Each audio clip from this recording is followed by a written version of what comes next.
This is a tutorial for your personal media library.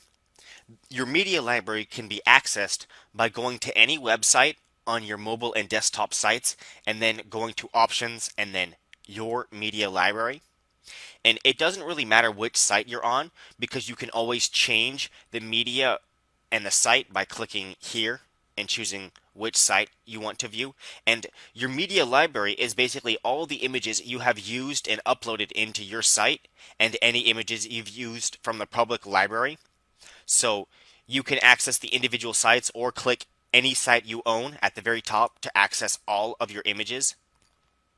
You can also upload your own image by clicking browse and uploading your own image, or by dragging and dropping directly here, and then you can organize all of your images so that when you're actually building a site, you can click on your own media library and see your own personal images ready to use.